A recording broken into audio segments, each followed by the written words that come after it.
In this video, we'll explore function scope and hoisting, two concepts that are essential for understanding how JavaScript handles functions and variables. We'll see how functions create their own scope and how JavaScript processes function declaration before executing code.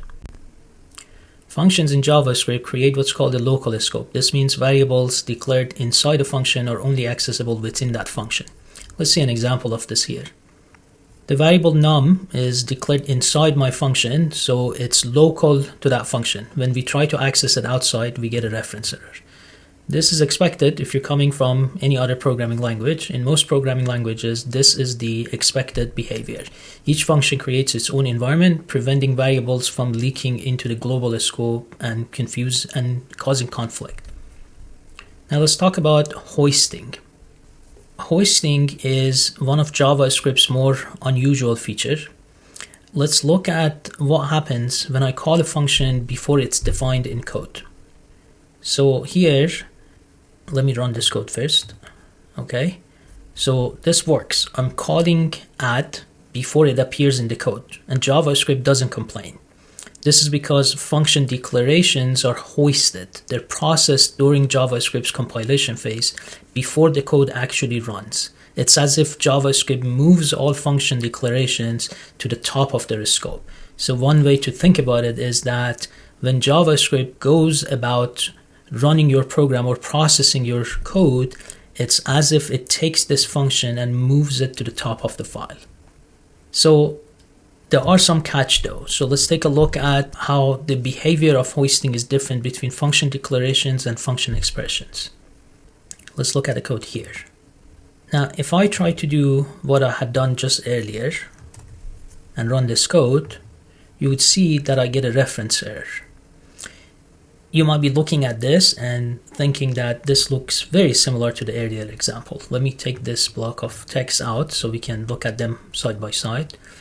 So here I'm declaring a function and I'm calling it before the place that it is declared. I did almost exactly the same thing here, but in one place it worked, in the other place it didn't work.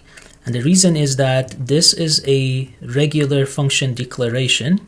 So function declarations are hoisted. However, what I have here is a function expression. Function expressions are not hoisted. So you need to be careful with how the behavior changes. Let's talk about when hoisting is helpful. So if you take hoisting into account when you write your code, you can end up writing, well, let's call it clever code in cases. I'm going to show you one example of it where we rely on hoisting to create mutual recursion. So let's take a look at this example.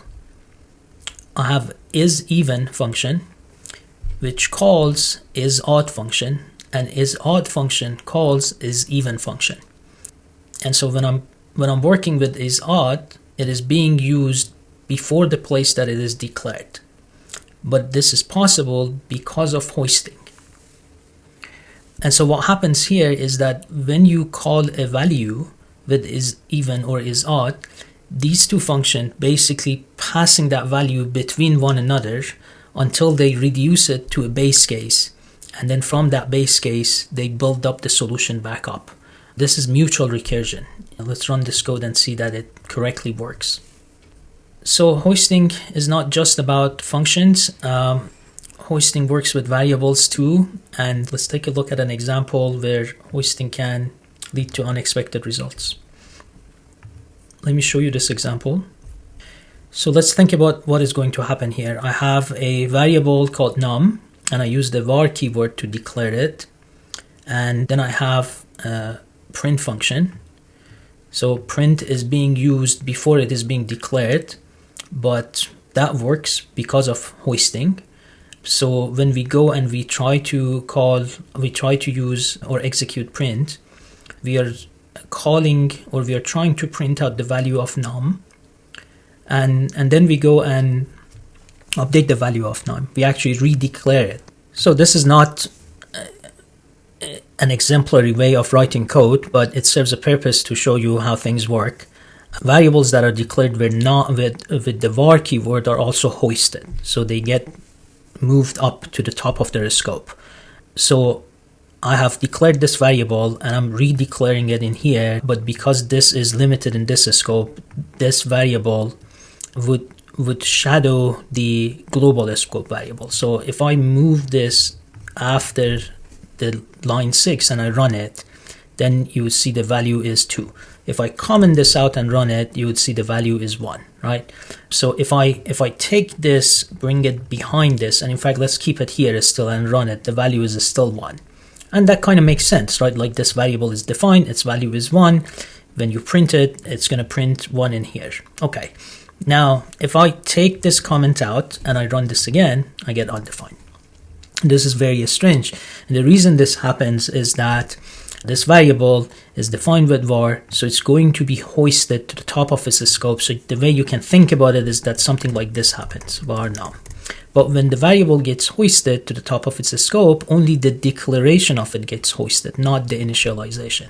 So it kind of looks as if you declared like this, and then you give it the value when you come down here. So kind of like I'm commenting it out to show you what happens.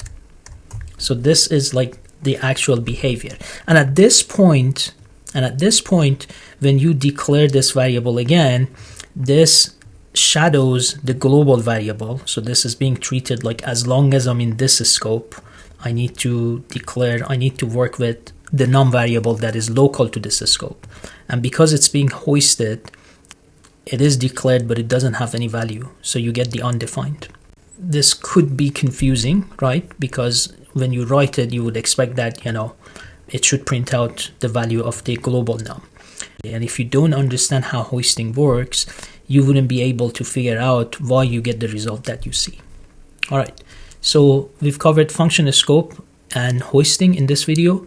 Hoisting is something that you can use as a feature and end up writing code that makes use of it in clever ways, but it can also lead to confusing behavior.